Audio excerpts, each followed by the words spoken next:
premier temps de parole avec la députée Ramlati qui est bien arrivée. Elle est avec nous, Madame la députée. Bonjour, Kwesi Lulongota. Bonjour.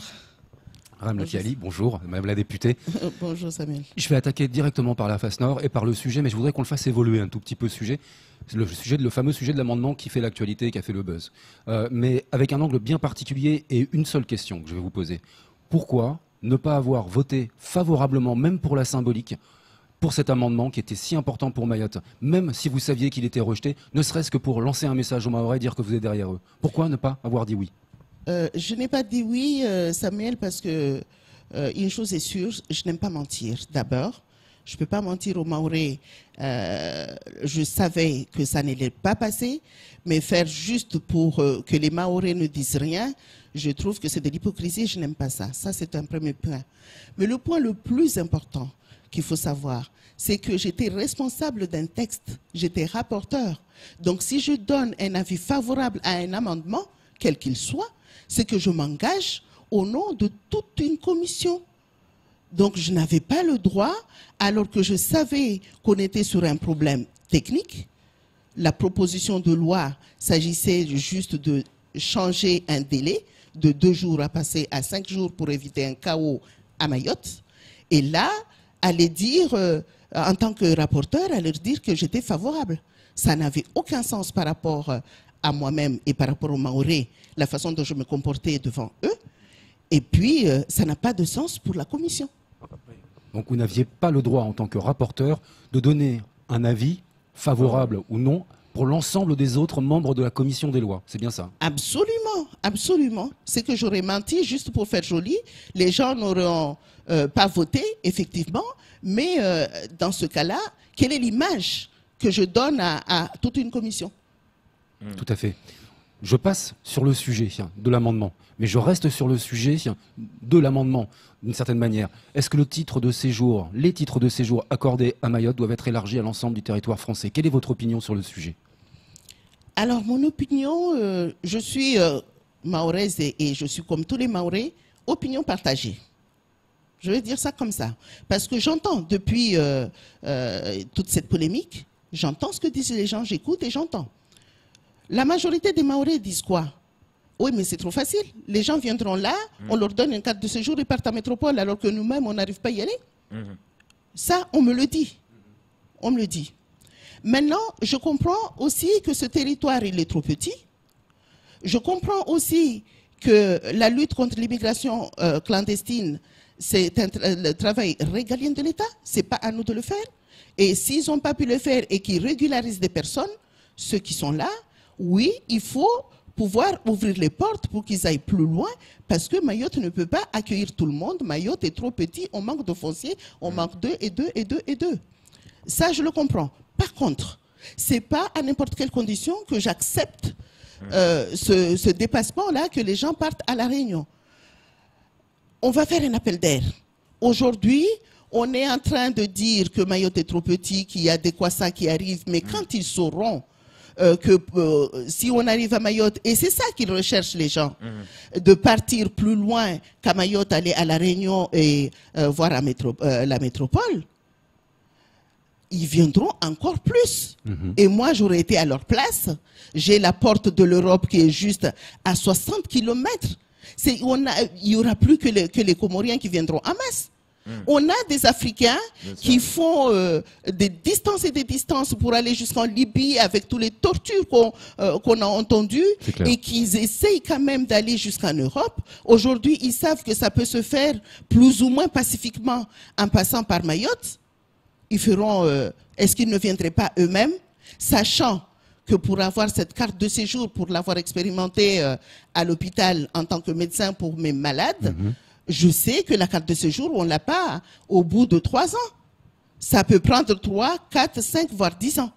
Donc, c'est un appel d'air. On aurait encore plus de monde à Mayotte qu'on en a aujourd'hui. Alors, quelle serait la solution, Madame la députée? Parce que là, c'est vrai que... Excusez-moi, mais en fait, je finis avec vous êtes donc favorable à l'ouverture du débat? Je suis favorable à l'ouverture du débat. Aussi, je dis, c'est là où j'ai dit que j'ai applaudi quand j'ai entendu le président de la République parler de plan Harpie pour Mayotte, à compter du mois de mai. Là, j'ai applaudi. Et j'attends, je suis vigilante. Et j'aimerais que tous les Mahorais que nous sommes soyons vigilants par rapport à ça, que ça soit réellement mis en place. Le plan Harpie, c'est toutes les forces armées, les militaires, qui seront utilisés pour la lutte contre l'immigration clandestine.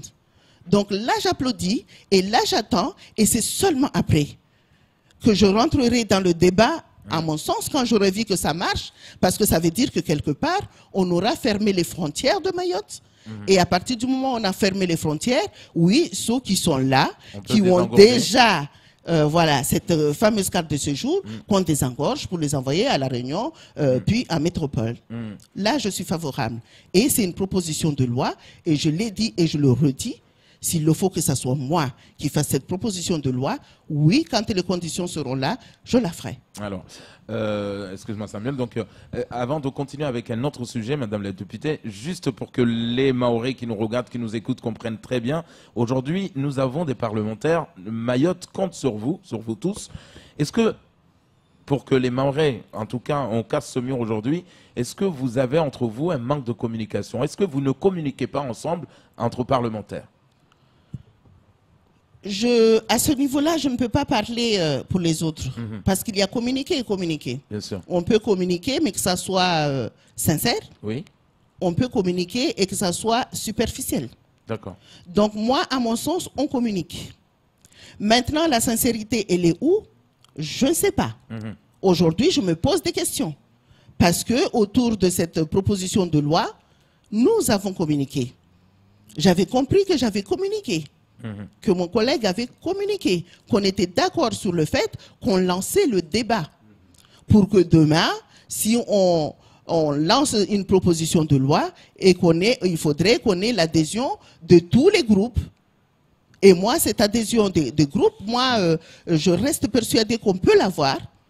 Il est arrivé, vous savez, une ou deux fois, que les députés aient voté contre l'avis du rapporteur et l'avis du ministre. C'est déjà arrivé. Exact. Donc, mais là, en l'espèce, pour cette proposition de loi, les gens comprennent. Donc, pour moi, la proposition de loi future concernant ces cartes de séjour, pour moi, c'était lancer un débat. Et donc, oui, communication, en tout cas, en ce qui me concerne, oui, je communique. Et sincèrement, je ne sais pas faire autrement. Je ne sais pas. Mais bon, aujourd'hui, je me pose des questions.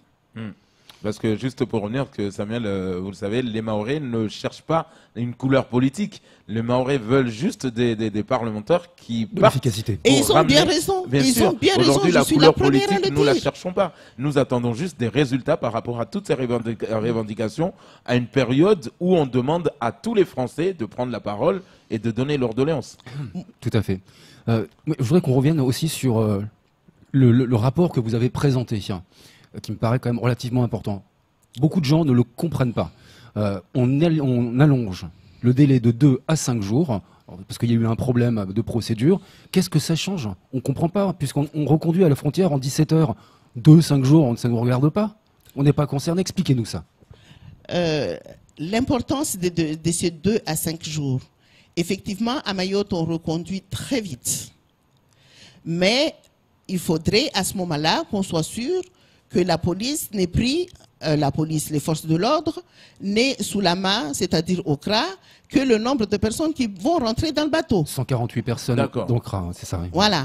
Dans le bateau. Mais s'il y a plus de personnes que les personnes qui peuvent entrer dans le bateau à l'instant T, c'est-à-dire avant les 48 heures, ou alors il y a un problème de bateau, tout simplement, le juge de liberté va succomber sous le poids de dossiers. Il y aura tellement de dossiers de reconduction, de prolongation de la rétention qu'il ne le faut. Résultat des courses, il va se passer ce qui s'est passé pendant la période où il y avait un blocage au niveau des Comores. Service étranger. Voilà. Le problème va être quoi? On va relâcher, on va prendre des personnes et on les relâche. Moi, je regarde tout simplement ce qui s'est passé hier en Petite-Terre. Il y a eu, en tout cas, plus de 150 personnes qui ont été interpellées. Donc, toutes ces personnes-là, est-ce qu'on arrivera à les envoyer dans les 48 heures? C'est pas si sûr. J'ai posé la question au parquet. J'ai posé la question au préfet pas plus tard qu'hier. Le préfet me dit, si jamais ce délai n'est pas changé, on va passer de 60 à 80 personnes par jour à 50 ou 60 ou voire 80 personnes par semaine. Ah, c'est pas la même chose. Mais c'est plus la même chose. Par semaine. Donc, c'est vraiment, il y a urgence à corriger ça parce que ça va être le chaos à Mayotte. Et cette fois-ci, on ne va pas en vouloir aux Comoriens. Mais quand on ira poser la question à l'État, l'État va dire, allez poser la question à vos parlementaires qui n'ont pas fait le travail qu'il fallait. Donc, il fallait absolument corriger cette erreur. C'est pour ça qu'on a fait une proposition de loi juste sur un sujet, pour espérer avoir un vote conforme. Parce que c'est ça aussi, le vote conforme, c'est quoi? Il faut que ça soit voté de la même manière au Sénat, de façon à ce que le président de la République puisse promulguer la loi, dire que la loi est valable à partir du 1er mars. Parce qu'on a un délai qui est très court. La loi qui a été votée en septembre entre en vigueur le 1er mars 2019. Donc, il fallait corriger avant le 1er mars 2019. Sinon, c'est le chaos à Mayotte. Donc, est-ce que là, c'est trop tard? Là, je sais que c'est passé en commission de loi avant-hier au Sénat. Et ça va passer le 14 février, donc on est dans l'attente de ce qui va se passer au Sénat. Et par la suite, on verra. Parce que mais rien n'est perdu. Si le Sénat adopte conformément la loi telle qu'elle a été présentée, ça y est, elle sera adoptée. Et le délai de promulgation, généralement, ça peut être assez rapide. Hein. C'est 15 jours quand même. Oui. 15 jours.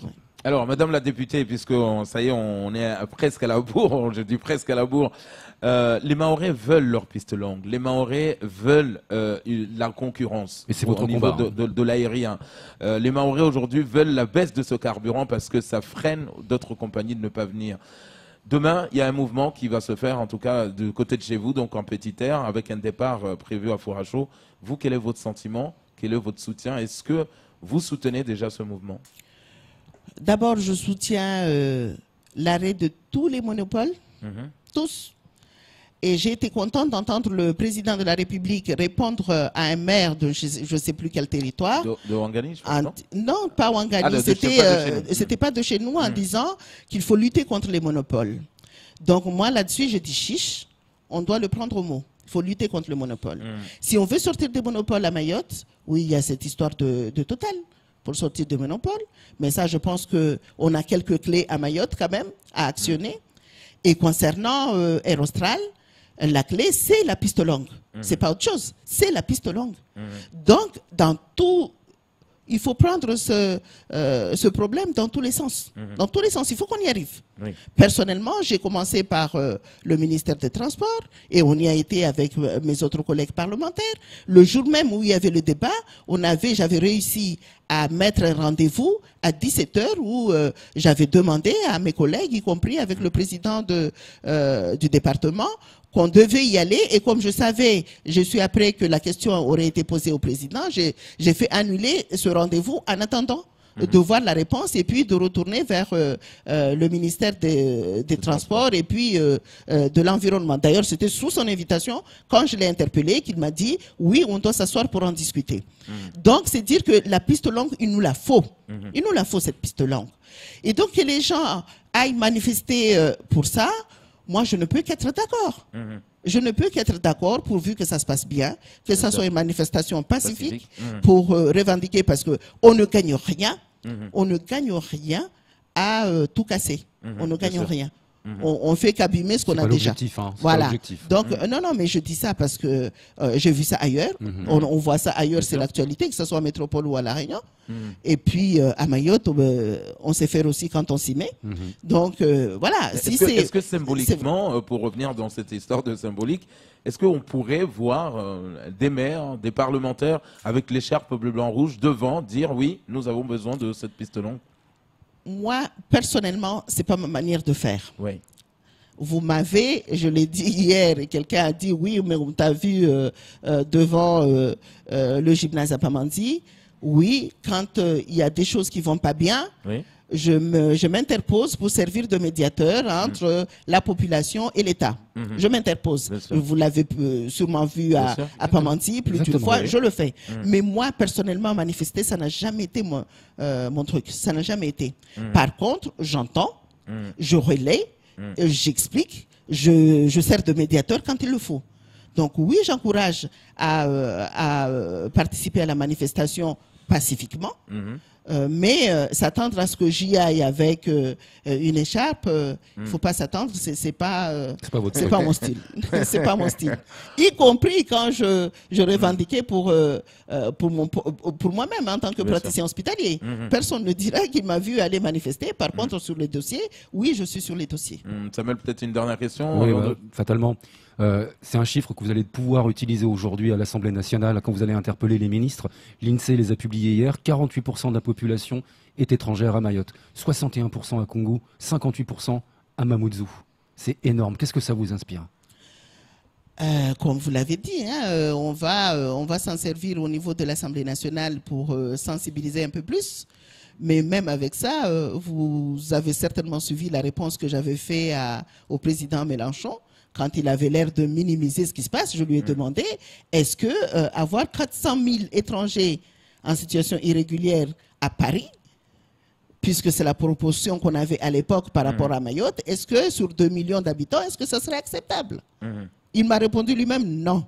Donc aujourd'hui, les 48%, eh ben, ça nous donne de la force aujourd'hui d'aller dire plus, puisqu'on se rapproche finalement de la réalité. Mais je ne dis même pas que c'est la réalité. Moi, je dis on se rapproche de la réalité parce que c'est pas ce qu'on vit dans toutes les communes. Hein. C'est pas ce qu'on vit. Voilà, absolument. Merci beaucoup, Madame la députée, d'avoir accepté notre invitation et d'avoir répondu à nos questions. On vous souhaite, oui, très clairement. Je pense que maintenant, on peut se faire une idée pour ceux qui n'en avaient pas, en tout cas, entendu vos explications, les réponses. Nous les avons eues ce matin. Merci beaucoup. C'était tout pour ce temps de parole.